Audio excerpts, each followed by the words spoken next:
Are you ready to get demonic? Today's episode features allegedly true stories about encounters with demons, those things that can haunt your home, your life, and even the woods. So bury your inner demons for a while, ain't no one got time for that, and let's enjoy these creepy stories. I'd recently turned 28 years old and felt a sudden urge to look back on my life. There are people, friends, and teachers I wanted to see again, at least it felt like that. But oddly enough, I don't remember their full names or their faces. Instead, I decided to look up family I hadn't seen in a long time since immigrating to the United States. That's when I started to feel unease, as certain memories flooded back. My dad's family immigrated to the U.S. a long time ago, which leaves my mother's side back in the Philippines. When I was younger, I would visit them during times when school was out of session. They live on the northern part of the archipelago, in a very rural area called Agoo La Union. The area is surrounded by rice paddies and tree lines that housed fish ponds that also transitioned to more rice paddies, and the home itself is 2 hours away by foot from the beach if you cut through the rice paddies. The exact memories causing me unease occurred during the only and last full year I'd spent there. It was right before our family immigrated to the U.S. Due to how the school system worked, despite having completed more advanced subjects, the K-12 system in the U.S. would force me a year back.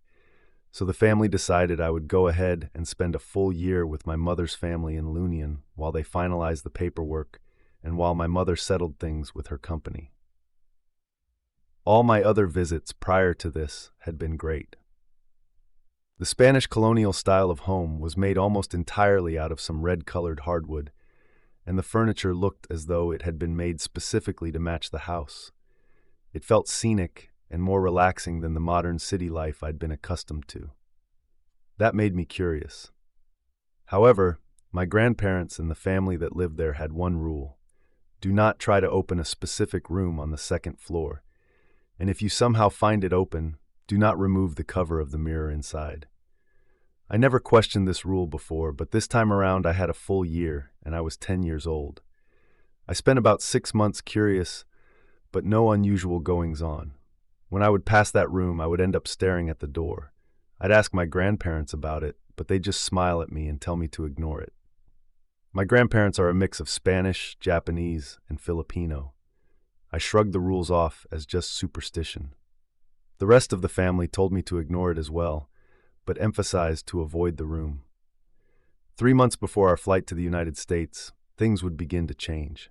One July afternoon, I'd spent the day with the local kids climbing trees and getting bit by large red ants while trying to get at the sweet fruits called duat or Java plums, since everyone else was away doing errands and business.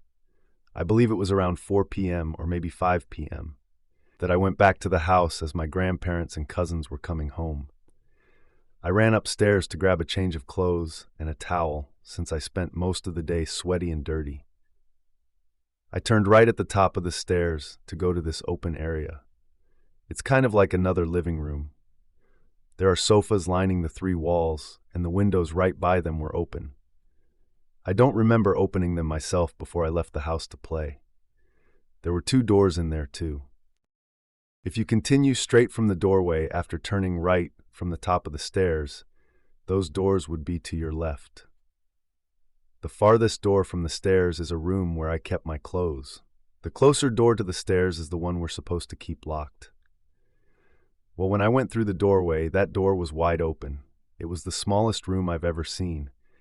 It's almost like a closet, maybe slightly wider to fit a twin XL bed on the left side, but there wasn't anything in that room except that the very back was a mirror. I'm 5'11" right now, and that thing would have been at least 6'4" with the wooden frame and all. The mirror itself was shaped like an oval, but at this moment I didn't know that because there was a thick white cloth covering the whole thing. I felt drawn to it, but I remembered that I was not supposed to go in there. The longer I stared, the more unease I felt.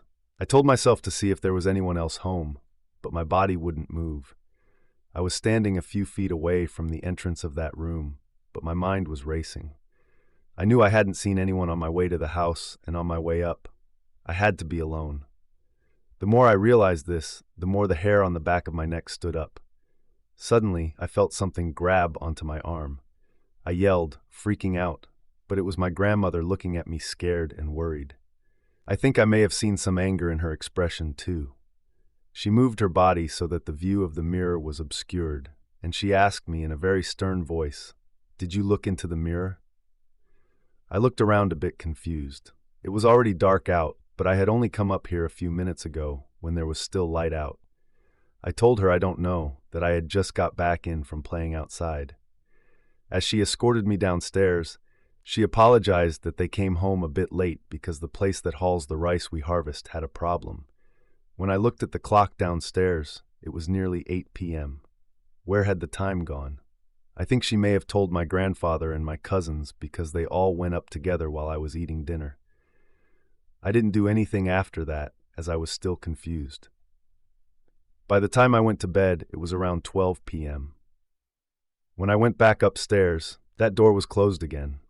They'd attached something by the doorknob, and a chain was looped through it. This was to prevent the door from swinging inward and opening. That confused me even more, since that still meant someone from the outside could just undo the chains if they wanted to. But I guess they didn't think I was the one who opened the door in the first place. Aside from my grandparents' room and the room I keep my clothes in, which only had one bed for my female cousin, the rest of us slept on bamboo mats with a futon on top that we roll out on the floor of the living room-like area upstairs. There are 4 of us, ranging from 10 to 15 years old, and I was the youngest. My mind was occupied that night, and unable to sleep until sunrise. I only slept like an hour or 2 at that point before my cousins woke me up for good. But nothing creepy had occurred. For an entire week, it was peaceful and I'd forgotten all about it. Then things picked up. Exactly a week later, during an event just after dinner, we were watching a show while relaxing, and I had to use the bathroom. The problem was that the house itself had no bathroom built in it. The house had a gazebo or an extended roof to the side. In a way, the front door is a side door, since the front that faces the gate and the road to enter the property has no door and just windows. Once you exit the front door, you turn left for a few feet, and right next to the house is a cemented staircase leading up to a door. This is where the toilet was. The height is about midway between the second and first floor. It's like walking up to a throne, which I always enjoyed as a kid. Above the toilet on the wall is a rectangular hole that opens to the backyard, where there was a large mango tree. Beyond that, it opens to a field of rice paddies. While I was on the toilet, I felt a chill. There was something primal inside me that made me sweat, despite the night being cold. That feeling of being watched coming from all over was prickling at my senses. I knew there was no way this was possible, as there's only one opening, and it was right above me. I tried my best to act like nothing was happening, telling myself not to turn around or look up. I sat there, my nerves causing my body to shiver. I heard a sound that forced me to bite my lip until it bled to stop myself from screaming. Pop, pop, pop, pop, pop. This sound was unmistakably like someone's tongue clicking, and it sounded deliberate. Each sound clicked in threes, separated by 2 seconds apart, and they grew harder each time. I was trying to finish as fast as I could, pushing the bidet multiple times. When I was finally completely done, I ran out as fast as I could. I'd forgotten to pull my pants up, too. It was a miracle I didn't trip. My eldest male cousin, Eugene, looked at me worried. Everyone had gone up to bed while I was in the toilet. Apparently, I'd been taking too long. He was asked to wait for me downstairs. I couldn't explain it to him, but it must have spooked him because he looked out the windows before shutting them. The windows there were made of small rectangular sheets that are lined up horizontally, like those horizontal blinds, and they close much in the same way. He urged me upstairs after shutting them, and did the same to the windows up there before we lay down to sleep. I don't know what time it was, but it was extremely dark. I woke up from this sound, like creaking. I was the second to the last spot closest to the doorway that leads to the stairs. Eugene was the last. I could tell the creaking was coming from the door because in the entire darkness, A light was coming off from there, and it grew more and more before the creaking transitioned to the floorboards. I felt a pinch on my arm then. It was Eugene facing me. I could barely see his face in the dark, but the moonlight coming through the now opened room made some of his features more visible. He looked afraid. His head shook side to side as though telling me not to look. He didn't speak, but the finger on his lips told me not to make a sound. He closed his eyes for several seconds, then opened them, telling me to do the same by nodding. No words were exchanged, but the way his eyes widened when the creak of the floorboards sounded louder and closer made it obvious. I began to sweat, my chest heaving, but I forced myself not to make a sound, and I closed my eyes tightly. The creak continued moving around the room. Eugene held my arm tightly to make sure I was still there since he had closed his eyes as well.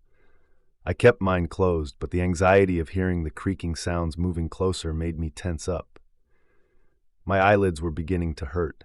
I do not know how long it took. It felt eternal.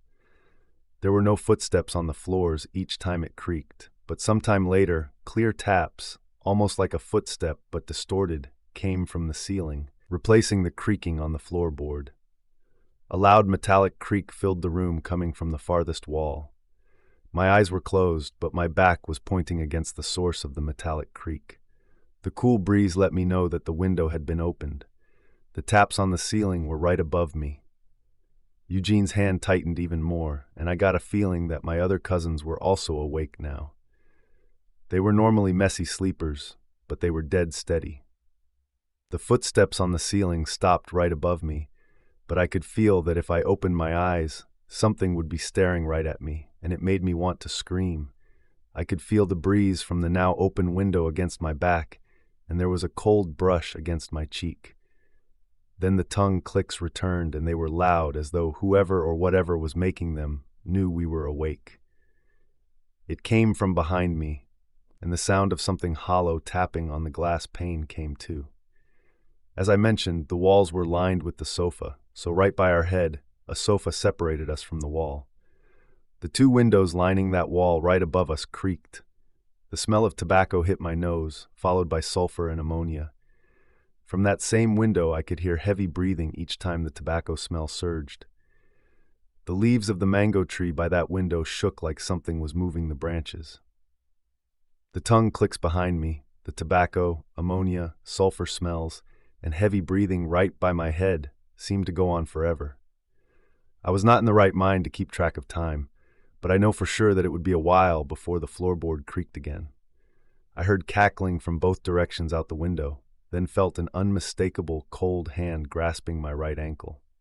Eugene squeezed my arm then. I guess he could feel me become more tense, and I tried to remain calm, but I soiled myself then. After that, I'm not sure what happened. I know that I spent the entire night awake. When the neighbors' chickens crowed, Eugene sat up, followed by the rest of my cousins. They were all drenched in sweat, and so was I. Being boys, they would have surely made fun of me for soiling myself, but they didn't. It was still just before sunrise, but there was enough light for us to move around now. We turned on the lights and ran downstairs as a group, all scared but relieved. The locked room was wide open, and the mirror had no covers on it. When I came around to look sometime later that day, the window panes had scratch marks that weren't there before. The ceiling had scratch marks on it too.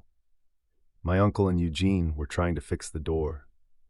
Apparently the knob had been completely wrecked, so I was able to see inside while they were trying to fix it. The floor by the mirror, when I first looked in the room, there weren't any scratch marks, but now that floor was covered in them. This experience would continue on, deferring intensity for the rest of the time I was there, especially the feeling of being watched. It stopped feeling like that for a long while since moving to the US until I remembered it all recently. Since then, I feel creeped out at night, especially when there's a large mirror and an opened window. But it's summer here now, and it feels extremely hot. Now and again, dreams that feel too real about something coming out of a mirror when I'm alone plagues me.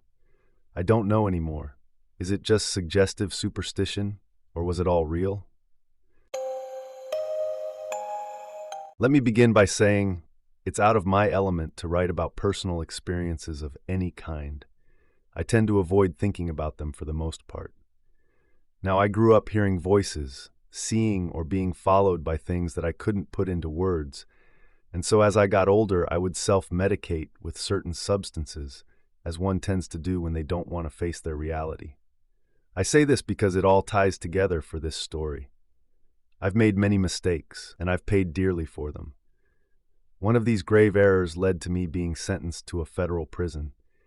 If you saw me in person, you'd never think of me as a felon or criminal, but many people that find themselves in a similar position rarely look like what you'd think they would.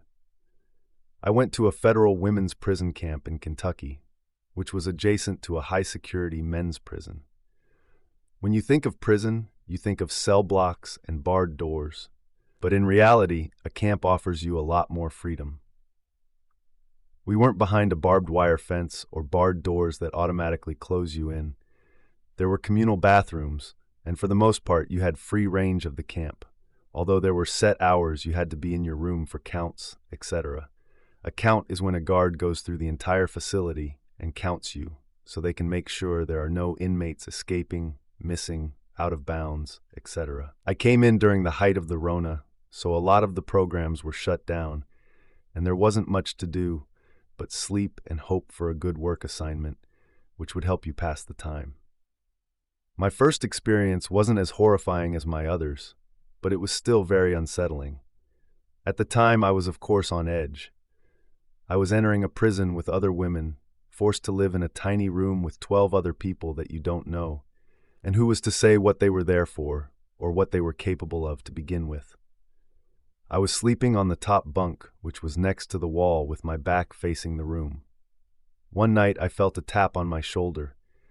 I assumed it was someone asking me something, or trying to offer me something, as some people there would offer to try to peddle smuggled cigarettes or pills in exchange for commissary items. So I pretended to be asleep and ignored it. Something tapped me again. I groaned and turned around, waiting for my eyes to adjust, but no one was there.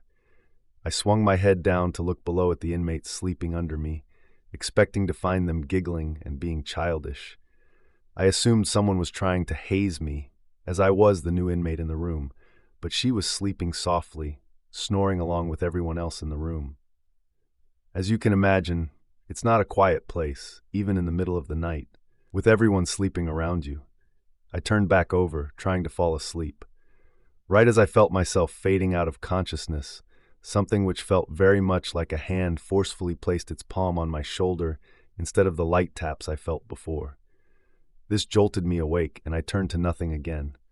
After that, I never slept with my back facing the room again. It was always strategically placed against the wall, so I wouldn't be tapped or grabbed anymore. Now, although there was access to substances at this facility, I was sober and very clear-minded. I'd finally made the decision to get my life together, but I'd almost forgotten what sobriety also brought back into my life.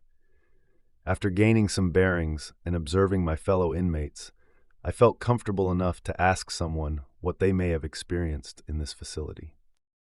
I was told the camp used to be an old drug farm back in the 1920s, where people that maybe smoked up a little would be admitted involuntarily and subjected to torture-like experiments, such as getting them addicted to other substances and then taking it away to see how they would react.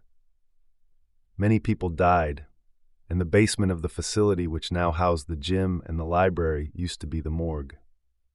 My next experience was a shared one. I was growing restless, and with my newfound sobriety, I wanted to get healthier in different ways. I wanted to start going to the gym. I found someone closer in age to me, and we started to work out together. The basement was sort of separated in different wings with the main common area for the library. Pretty much anywhere you went, you could find a group of inmates playing cards somewhere. There was a group in the common area, and the gym was down the wing. We would close the doors to the hallway as the women playing cards were usually loud and excited about spades or rummy or whatever they may have been playing. Another girl and I were lying on the floor on a yoga mat, waiting for our next set to begin, when the lights started to flicker on and off. This was an old building. When lights flicker, I don't assume it's something supernatural or paranormal. I assume the place is falling apart, and they refuse to fix anything. So we ignore it. We keep working out. Then again, the lights flicker while we're resting in between sets. We certainly heard a D-man's cackle. It sounded sinister, and the lights went completely dark while we were lying on our backs on the floor. It was so dark, in fact, you couldn't see 2 inches in front of your face. That's when we began to get scared. We froze there for a moment, not saying anything because we both didn't want to acknowledge the man's voice. There were guards in the facility, male guards as well as female, but they were serious and not to be spoken to or messed with. They wouldn't play pranks on inmates. The lights finally came back on after what felt like hours, but it was probably only about 2 minutes, and we ran out of the gym then into the common area where the women were still playing cards, like nothing creepy had just happened. We asked them if they flickered the lights on and off, or if they lost power in this room too, but they just looked at us confused, slightly annoyed too that we were interrupting their game. Time passed and more small incidents kept occurring, but it almost reminded me of my childhood, how I just kinda had to get used to it. One night I woke up having to go to the bathroom. It was probably close to 3 a.m. I got my toilet paper and walked to the communal bathrooms, which had some stall doors on them. Some only had shower curtains to block them. Some stalls had nothing, and people used them anyways. Prison takes away lots of things, but one of the most treasured that you don't even think about would be privacy. While I'm using the restroom, I hear footsteps enter the bathroom and the rustle of the shower curtain being moved. I'm not concerned at this point, more so curious, because it's rare for people to be up and moving around at this time, especially so close to count. But I just assumed they have to use the bathroom just like me.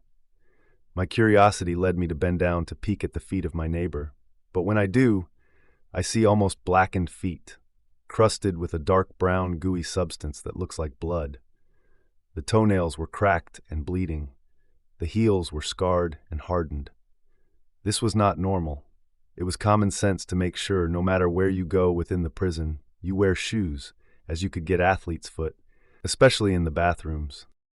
And even so, why did this person's feet look like this? They must have been in agony. It took me a minute to register what I was seeing. I looked up, kind of confused. Then this deep sense of dread washed over me, and I felt extremely heavy.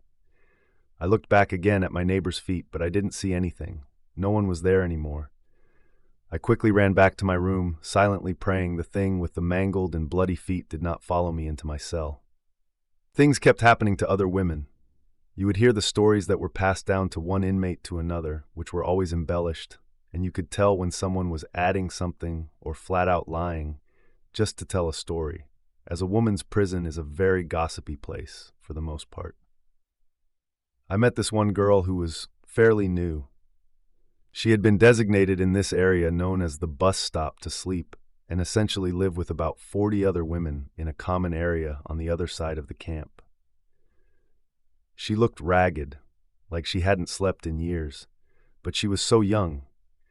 She told me one day that every time she fell asleep, she felt something hold her down by the throat, and it wouldn't let go. That's why she never slept. Although this isn't part of my story, I could tell something was tormenting her. She looked broken, someone so young.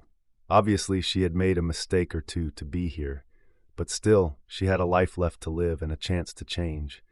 But she looked just absolutely broken. After some time at this facility, I got a good work assignment that allowed me to be moved to a more private 2-man cell that was very coveted, but only available for early morning outdoor workers. I was happy to gain more privacy and only have to deal with one other inmate as a roommate at the time. She was an older woman that, from what I understood, had been sentenced to prison for murder for hire as she tried to hire someone to get rid of her abusive husband. She was kind, but a little odd. She, for the most part, could be found playing cards with her group of friends. At one point, she got the Rona and had to be moved to a different wing to quarantine. Now, it sounds horrible, but I was so excited to have a room to myself for 2 weeks. She was in good health and not in any danger of getting sicker, but the idea of just being able to change freely and sleep without being awakened by someone else was awesome. This sliver of freedom made me feel so happy, but I probably slept 6 hours total in those 2 weeks. Anytime I tried to sleep, my bed would start to vibrate. The entire bed just shook uncontrollably. It was so scary because it wouldn't stop even after I woke up. I would see shadow figures on the wall from the hallway. I felt like I was constantly being watched, and I just couldn't fall asleep for fear of being shaken awake. Towards the end of my sentence, I had been there for about 8 months, and I was due to be released in a month for good behavior. I had a light sentence and was feeling very excited for my newfound sobriety and fresh start once I got home. I had a dream. I've always had dreams that one could say are almost like a fever dream and somehow end up coming to fruition, or like a feeling of déjà vu for me. In this case, I had a dream that I was home, the best kind of dream. I was home, and I was sleeping in my big, comfy bed when I heard a gunshot. I woke up in the dream, and I looked around. My partner, who I was still with while imprisoned, was gone from my side. I went frantic in the dream, looking all over the house frame and then the garage. When I got to the garage, I saw a body lying in a puddle of blood, but it was behind the car, so I couldn't see anything but the knees down. I woke up in real life, crying uncontrollably, which is not common for me as being in prison kind of made me very unemotional. I didn't feel comfortable crying or showing any sort of weakness there. But I couldn't stop. I was horrified. I had to call my significant other. I had this horrible feeling in my gut that something bad happened. We have specific phone times. We can only use the phone within our specific wings or blocks time because of Rona mostly. But it wasn't yet our time to use the phone. I begged one of the counselors to use the phone, and for the most part they would normally say no, but I think he could see something was wrong in my eyes. He could tell I needed to use the phone, and he allowed me to. I quickly called and confirmed my partner's safety. I promised I'd call later during my phone times, and just hearing their voice and knowing they were okay was all I needed. I went to talk to a group of girls that I had befriended during my stay to just get this off my chest and move on with the day. One of the girls that I was friends with was in the office, which is usually serious. We found out it was a family emergency, so we waited for her to come back, then we could be supportive. Nothing is worse than seeing someone lose a family member in prison, not being able to be there for them. I've seen women lose children, and the wailing cries and screams you can hear throughout the camp is one of the worst sounds I will ever hear in my life. We were waiting for this friend when she comes out and just bursts into tears. She said her brother had shot himself in his garage. When I eventually told the women about my dream, they turned and looked at me, shocked. Apparently what I had just described to them was apparently what had happened. We all went into overdrive, trying to comfort our friend while thinking about the dream at the same time. Prisons have a lot of history, and I think it's safe to assume there's something nefarious going on in most of them beyond the realm of the living. I've been out for over a year now, and my life has completely turned around. I'm sober, and occasionally I have instances where the hairs on the back of my neck stand up, but I take it as a warning, and I follow my instinct, instead of trying to drown them in substances now. Although all of these experiences were horrifying, I didn't feel like I was ever in grave danger. For the most part, it felt like something or someone wanted to be heard or acknowledged, but there was something else there that was more malevolent. Something that seemed to feed off the sorrow and pain of the inmates. Something lurking and watching. I was around 8 years old when this happened. I had been living temporarily with my aunt, uncle, and their children, or my cousins, at the time, for reasons I will not go into.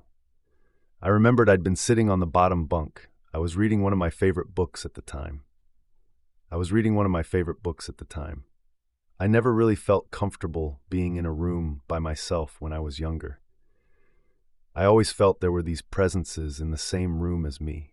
My parents had always chalked it up to me being clingy or having a bad dream, but on this occasion, the air went still, and I had this weird feeling that something or someone was watching me, so I shut the book and looked up. My heart began to pound like a drum when I saw who had been watching me. It wasn't a who, though. It was more like a what. A demon-like pale white figure was staring at me from the top bunk. Chills filled my body, and I was paralyzed with fear.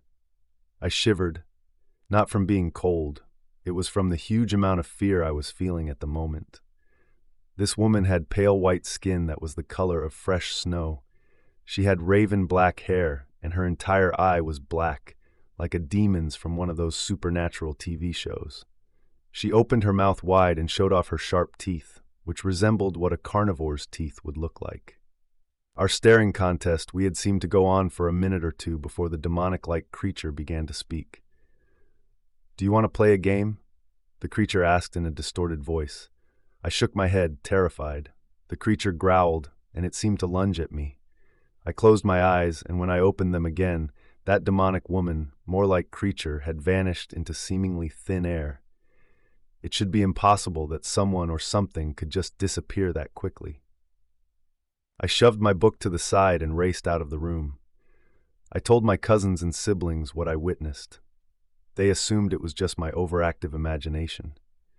I'm 18 years old now, and I still think about it every now and then. I tried to research what the creature was, but I had little to no success. Hopefully it was just my mind playing tricks on me. Whatever it was, I certainly don't want another encounter with whatever the heck it was. If it hadn't disappeared, well, it would have eaten me, I guess.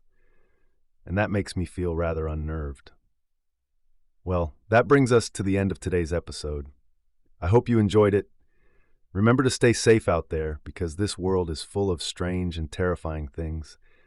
If you like and enjoyed these stories, then hit the like button, press the notification bell, and subscribe for more spine-tingling content. And we will see you in the next story.